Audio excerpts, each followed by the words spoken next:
Okey, Assalamualaikum dan salam sejahtera. Selamat pagi. Hari ini 29 Disember 2022, hari Khamis sebenarnya. Tak lama lagi dah nak masuk tahun baru. Ya. Ada yang mungkin meluangkan masa dekat rumah, keluar, ada yang meluangkan masa mengambil kesempatan bercuti. Tapi kalau ambil masa duduk kat rumah scroll-scroll tu pun janganlah tengok benda yang bukan-bukan. Bahaya juga sebab banyak laporan sebenarnya yang berlaku hujung-hujung tahun ini yang mungkin menyebabkan kita terfikir-fikirlah macam-macam benda yang tular ataupun viral sekarang ni yang membuatkan kita rasa tak pasti. Tapi yang penting kalau tak pasti jangan kongsilah. Ya, betul tu. Apapun kita nak melihat kepada satu perbualan yang sedang rancak di media sosial berkaitan dengan satu kes ni ya. Kes ni berlaku kat Korea Selatan. Sebenarnya ada seorang lelaki, dia dilaporkan meninggal dunia akibat daripada dilaporkan ada akibat daripada satu kuman ni saya rasa ataupun orang panggil parasite lah kot kan. Amoeba, pemakan otak.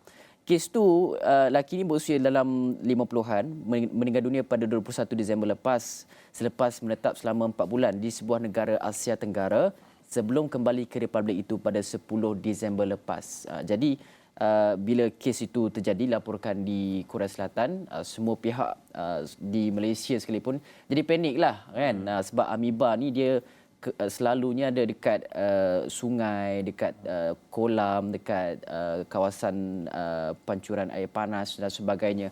Jadi orang ramai pun bimbang dengan perkara berkenaan. Tapi ini satu assurance lah daripada pihak Kementerian Kesihatan Malaysia, KKM, menyatakan bahawa Malaysia setakat ni tak ada kes jangkitan ni amoeba. Nama saintifik dia, nama saintifik dia Naegleria fowleri atau dirujuk sebagai amoeba pemakan otak. Tapi langkah berwaspada kena ambil. Kata KP Kesihatan, Tan Sri Dr. Nur Irsyadullah, ini termasuklah elakkan daripada menggali, usik apa-apa sedimen yang berada di dasar tasik, kolam atau sungai. Memandangkan habitat amoeba berada di situ, Hakim. Risau semua pergi. Risau. Sebab apa? Bila sebut amoeba pemakan otak, ada kes di Korea Selatan. Saya rasa yang selalu tengok filem-filem zombie ke mesti dia terfikir bukan-bukan. Tapi usah khawatir, benda ni tak sampai dekat Malaysia. Yang penting kita ambil langkah pencegahan. Tapi kalau ada, penting untuk kita tahu apakah simptom ataupun gejala-gejala dia. Kalau ikut kata KKM, peringkat awal ni gejala dia sama macam meningitis ataupun bakteria virus lain, sakit kepala, demam, loya, muntah-muntah. Lepas tu kalau yang lebih serius, ni kekakuan leher, tak boleh nak pusing. Macam salah bantal. Macam salah bantal. Lepas tu kekeliruan, kurang kesedaran terhadap orang serta sawan, halusinasi dan juga koma. Tapi yang gejala yang serius ni dia akan muncul lebih kurang 5 hari lah lepas jangkitan ataupun selewat-lewatnya 12 hari selepas dijangkiti. Jadi dia risau jugalah. Kalau kita fahamlah kebimbangan, kekhawatiran kalau mana yang tengok cerita zombie ni, kekakuan leher kan, tak boleh pusing kan, tegak je kan. Tegak. Tapi jangan risau sebenarnya. Kita ni banyak berhadapan dengan pelbagai virus sejak 2-3 tahun kebelakangan ini. Betul. COVID tu tak payah cerita lah, memang dah selalu. Tapi penting untuk kita jaga kebersihan, keselamatan, mengamalkan langkah pencegahan. Apa-apa pun kita buat kena mencegah ataupun menjaga kebersihan diri kita ini. Ya, betul. Sebab saya kira sejak daripada COVID tu kita amalkan amalan kebersihan dan sebagainya. Itu yang banyak ditekankan oleh pakar-pakar kesihatan, Kementerian Kesihatan Malaysia sendiri pun. Kalau kita tak jaga kebersihan, macam-macam benda boleh datang menimbulkan pelbagai penyakit. Antaranya adalah masa kita tengah menghadapi MTL ni, monsun timur laut, yang mengakibatkan banjir dan sebagainya. MTL di bahagian pantai timur sekarang dah makin reda, tapi sekarang ni kemungkinan besar akan bergerak ke arah Sabah dan juga Sarawak serta Labuan. Dan dalam pada inilah kita kena berjaga-jaga untuk mencegah beberapa penyakit semasa banjir ataupun bawaan air itu sendiri. Antaranya adalah hepatitis A ni. Penyakit ni memang bawaan daripada makanan dan juga air disebabkan oleh jangkitan virus hepatitis A. Gejala, tanda-tanda dia demam, loya dan muntah, kurang selera makan, air kencing berwarna gelap. Gelap macam mana saya tak tahu. Mungkin gelap, kekuningan dia tu lebih gelap. Pekat. Pekat orang panggil. sakit perut, kemudian mata atau kulit menjadi kuning, letih dan juga lesu. Ini antara perkara yang menjadi tanda dan juga gejala. Jadi penting juga untuk kita lihat, jaga kebersihan diri, makanan persekitaran, sentiasa cuci tangan dengan betul, minum air yang telah dimasak, jangan makan makanan mentah dan tidak dimasak dan makanan basi ataupun rosak. Ini tak khusus kepada mereka yang berada di kawasan berisiko banjir saja. Ini kepada seluruh kita untuk pastikan bahawa kita berada dalam keadaan yang baik. Sekarang ni yang saya risau juga adalah selain daripada penyakit-penyakit bawaan air, ini adalah kes denggi, Hakim. Semalam meningkat report kata tengah tinggi sekarang ni untuk kita berjaga-jaga.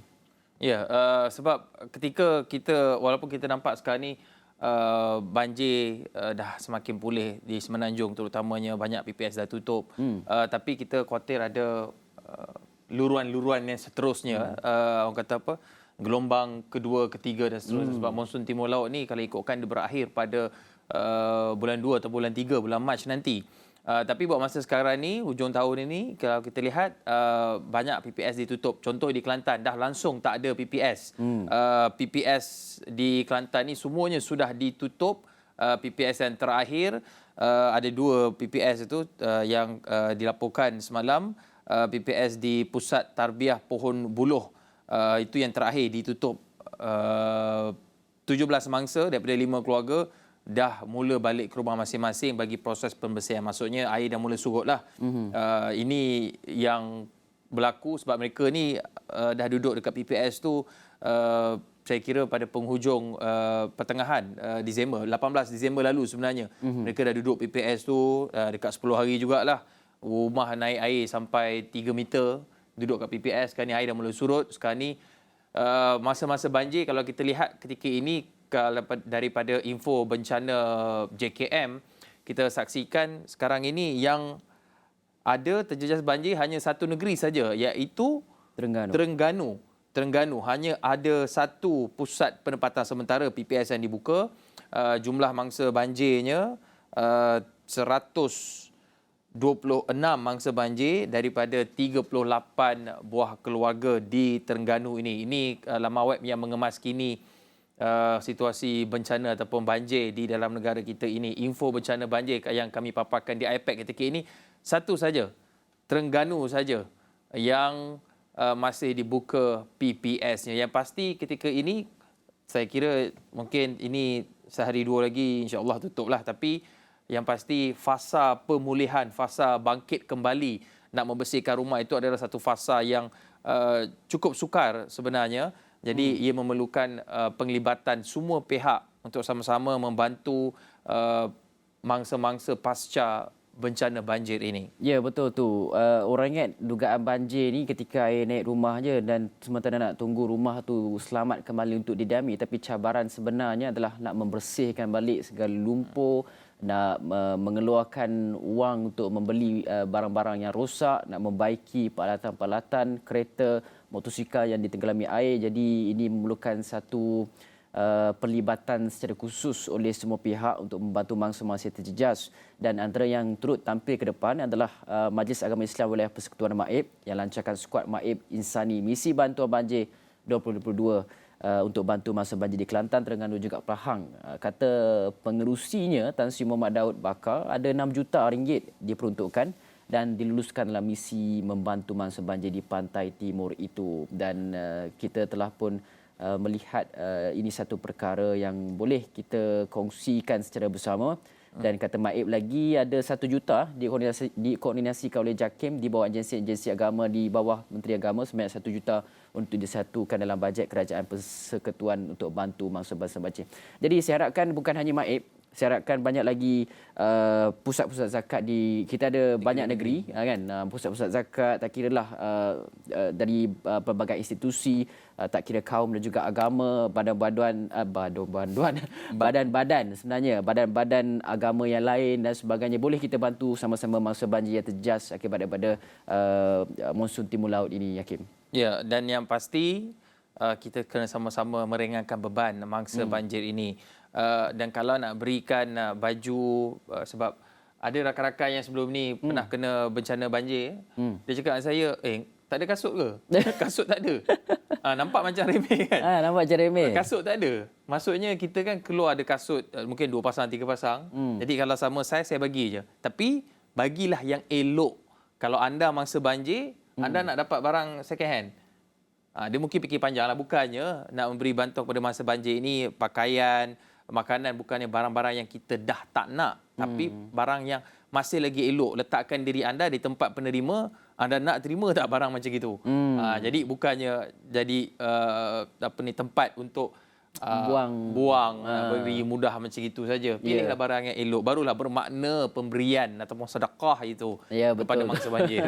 Tapi yang penting juga untuk lihat kawasan mana yang memerlukan jenis bantuan apa, itu semua penting. Yang mana yang nak pergi beri bantuan dan sebagainya, selaraskan dengan NGO. NGO itu akan selaraskan dengan pegawai daerah untuk melihat apa jenis keperluan yang diperlukan untuk mangsa banjir yang berada di kawasan-kawasan tertentu. Sebab setiap kawasan ini berbeza keperluannya. Mungkin di sini perlukan water jet, mungkin di sini perlukan pakaian, mungkin di sini perlukan kasut ke macam Hakim cakap tu kan. Lain-lain. Banyak perkara. Susu dan susu bayi dan sebagainya kan. Ubat-ubat mungkin lain-lain keperluan tu untuk kita tengok.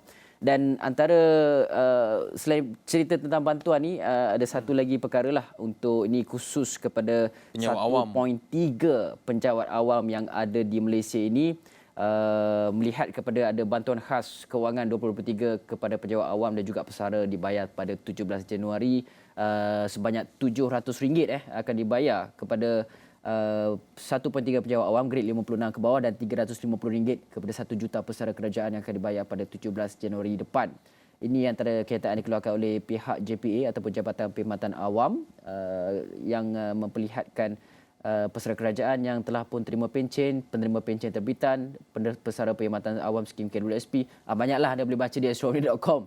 Anda boleh tengok anda berada dalam kategori yang mana, terutama sekali kepada mereka pesara kerajaan dan juga penjawat awam itu sendiri, boleh semak dan sebagainya. Ya, kalau ikutkan yang dapat ni dia ramai pegawai lantikan tetap, sementara yang dalam kontrak perkhidmatan, pegawai yang bercuti gaji penuh, pegawai yang bercuti separuh gaji dan pegawai yang bercuti tanpa gaji juga layak mendapat bantuan khas keuangan 2023 ini.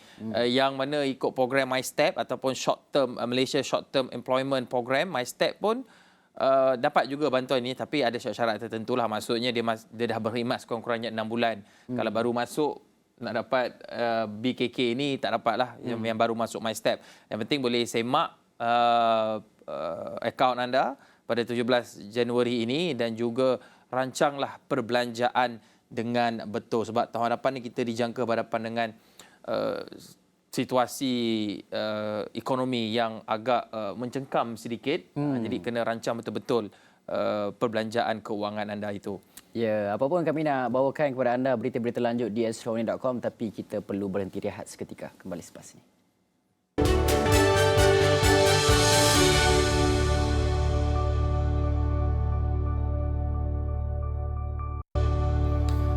Baik, semalam kanak-kanak lelaki 4 tahun yang menjadi mangsa dera selamat dikebumikan di Batu Pahat di Senggarang, Johor semalam, dan keadaan itu bukanlah satu keadaan perkebumian yang biasa, memandangkan kedua-dua ibu bapanya berada di dalam tahanan penjara ketika ini atas kesalahan dadah.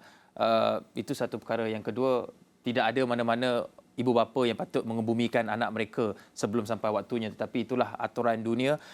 Cuma keadaan itu menyebabkan suasana pilu di tanah perkuburan pada ketika itu, sebab kalau kita lihat ibunya yang sedang menjalani hukuman penjara di Simpang Renggam akibat kesalahan dadah tiba di tanah perkuburan dengan memakai pakaian baju tahanan berwarna ungu, tidak dapat menahan kesedihannya apabila menangis dan terduduk melihat jenazah anaknya yang dikebumikan.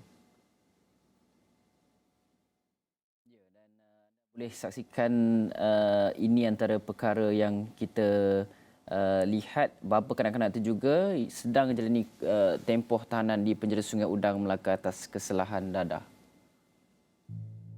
Suasana pilu menyelubungi pengebumian Lukman Daniel Elias Zainal yang meninggal dunia akibat didera. Jenazah kanak-kanak berusia 4 tahun itu selamat dikebumikan di tanah perkuburan Islam Sungai Gatom Labis Segamat pada jam 6.30 petang Rabu. Bagi datuk saudaranya, Ruslan Ahmad, dia amat terkilan selepas tidak menerima sebarang perkabaran tentang kanak-kanak malang itu sejak kali terakhir bertemunya bulan lepas. Katanya Luqman dijaganya sejak Ogos lalu selepas diambil daripada rumah kebajikan di bawah Jabatan Kebajikan Masyarakat. Dapat berita macam ini saya rasa terkejut. Mula-mula tak, saya mula-mula sebab benda ni tak berlaku pada keluarga saya. Tak pernah ada keluarga saya berlaku yang macam ini. Jadi macam buat tak tahu je lah. Habis polis telefon, benda ni polis Batu Pahat telefon saya, pergi report, tanya macam mana. Betul ke dia benda ni dengan kena mengena dengan saya. So saya pergi jumpa yang mana macam JKM, macam polis, kita terjumpa. Benda ni terus rupanya benda ni berlaku jadi kat saya. Inilah saya rasa macam terkilan lah rasa. Katanya, sebelum ini beliau mengambil tugas untuk menjaga Luqman sementara ibu dan bapa kandungnya menjalani hukuman penjara. Namun, hak penjagaan itu diserahkan kembali kepada kakak kandungnya sejak Oktober. Menurut Ruslan, dia turut terkejut mendengarkan berita pilu itu memandangkan Luqman berada dalam keadaan yang sihat ketika dia mengunjunginya pada November lepas. Bagaimanapun usahawan tani yang berusia 47 tahun itu tetap bersyukur urusan pengebumian itu berjalan lancar dengan cuaca yang mengizinkan.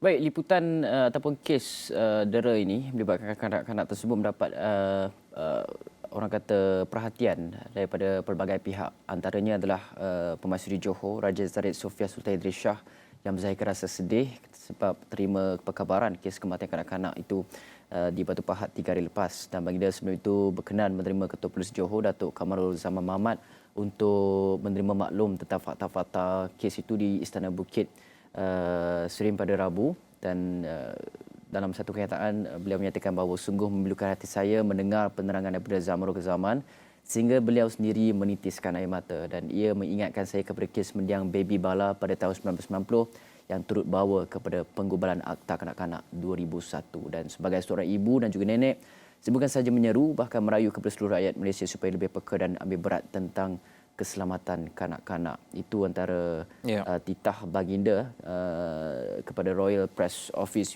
RPO.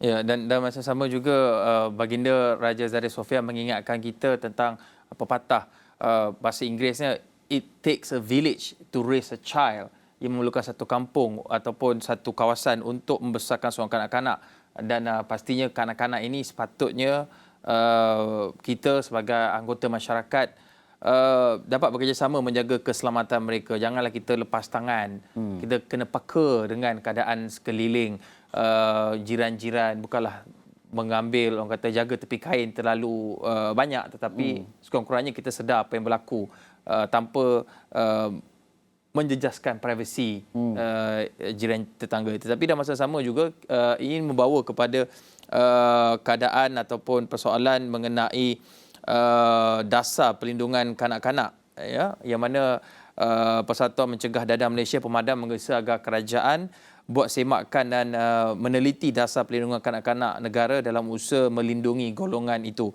Sebab kata Ketua Biro Wanita, Keluarga dan Penawar Pemadam Datuk Jamilah Abu Bakar, perkara itu ataupun dasar itu yang didukung JKM bertanggungjawab memastikan setiap kanak-kanak mendapat perlindungan daripada pengabaian, penderaan, keganasan dan juga eksploitasi, dan dasar itu mampu berfungsi sepenuhnya apabila rakyat berupaya menjadi pemangkin untuk mempertingkat kesedaran dan komitmen semua pihak dalam melindungi kanak-kanak. Kita tahu setiap kes berbeza, memerlukan pendekatan atau intervene yang berbeza. Contoh dalam kes kanak-kanak berusia 4 tahun ini, kedua-dua ibu bapanya Masuk ke dalam penjara. Berada di penjara, tapi hak penjagaan tu kepada siapa? Kriteria orang ataupun penjaga itu bagaimana, walaupun bukan nak kata penjaganya yang buat kesalahan ini, sebab kalau ikutkan rakan kepada penjaganya yang melakukan, tapi pelbagai faktor perlu diberikan pertimbangan. Circle penjaga, kawasan kejiranan itu bagi memastikan kanak-kanak itu berada dalam keadaan yang ataupun mempunyai suasana yang kondusif untuk membesar. Ni baru 4 tahun, tak boleh nak buat apa lagi pun dah berhadapan dengan keadaan sebegini. Ya, betul-betul. Apapun saya harapkan bahawa mungkin saya tak tahulah macam mana SOP JKM menyerahkan kepada penjaga. Cuma saya harapkan bahawa apabila ia diserahkan ataupun kanak-kanak itu diserahkan, mungkin ada tempoh-tempoh pemantauan tertentu yang perlu dilakukan dan juga dibuat. Kita faham bahawa JKM sendiri menghadapi kekurangan mungkin tenaga kerja dan sebagainya, tapi ia mungkin boleh dikoordinasikan bersama dengan agensi-agensi penguatkuasa yang lain dan untuk kita pastikan bahawa perkara-perkara seperti ini dapat kita elakkan. Dan dalam masa yang sama, kita ingin beralih kepada paparan akhbar hari ini.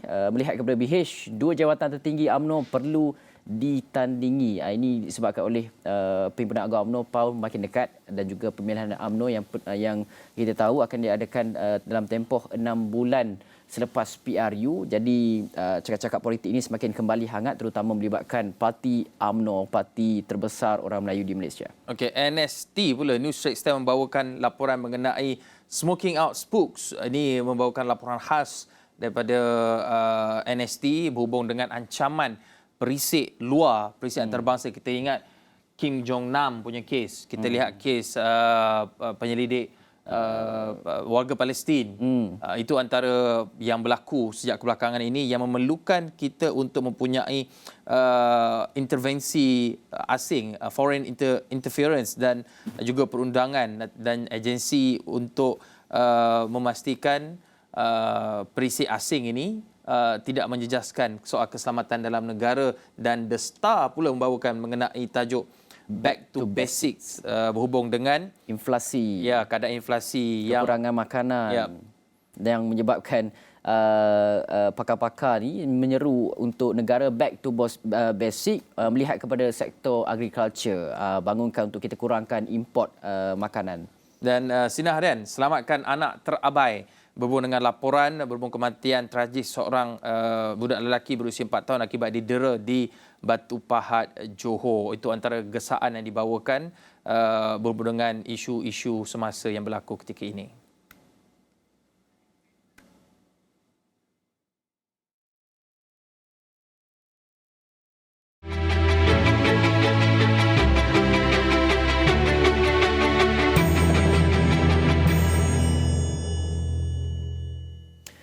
Baik, walaupun bermula dengan agak perlahan, namun perkhidmatan mencuci karpet ternyata mempunyai potensi untuk berkembang luas jika menggunakan strategi pemasaran yang tepat.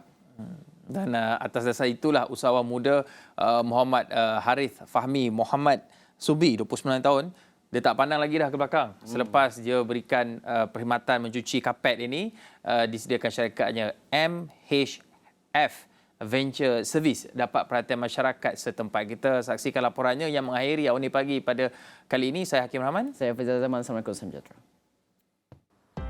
Walaupun hanya bermula dengan perkhidmatan bergerak pada 2021, namun strategi menggunakan platform digital dalam pemasaran membolehkan Muhammad Harith menyewa premis di Taman Seri Serdang Kepala Batas Pulau Pinang setahun selepas beroperasi. Dengan menggunakan slogan Cuci-Cuci Pining, MHF Venture Service Group menyediakan perkhidmatan mencuci tempat duduk kereta dan kerusi bayi.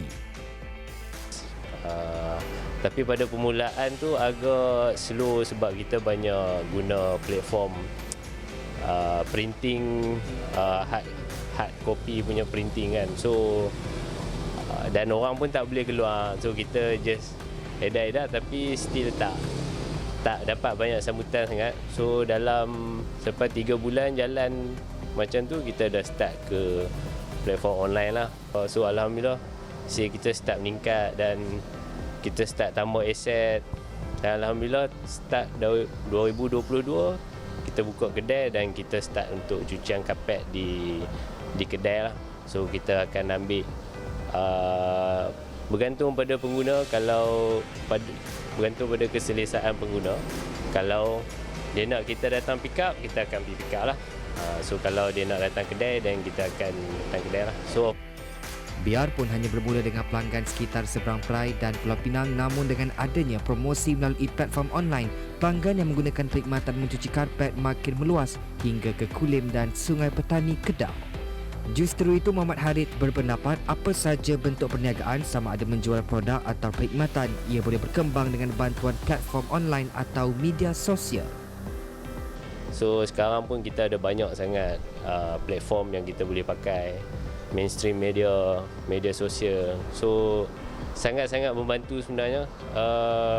Tapi dengan cara yang betul, dengan kos yang tepat, dengan guide yang betul, insya-Allah boleh grow. Apa-apa bisnes pun sekarang memang kebanyakan orang akan pakai media sosial. Contoh banyak sangat search engine yang kita tak perlu mention lah. So memang kebanyakan even kita sendiri pun kalau kita nak cari apa-apa, kita duduk sekitar kita, kita orang baru kadang baru setahun duduk, kita tak tahu kedai printing, kedai cuci kapet, kedai apa-apa, kita akan search dekat mana-mana yang kita selalu search lah. So alhamdulillah memang media sosial ni sangat membantu lah. Media sosial dan juga platform online sangat membantu dalam bisnes saya. Selepas 2 tahun beroperasi, MHF Venture Service kini mula merangka untuk meluaskan perniagaan dengan membuka premis lebih besar dan meningkatkan jumlah tenaga kerja bagi memenuhi permintaan pelanggan.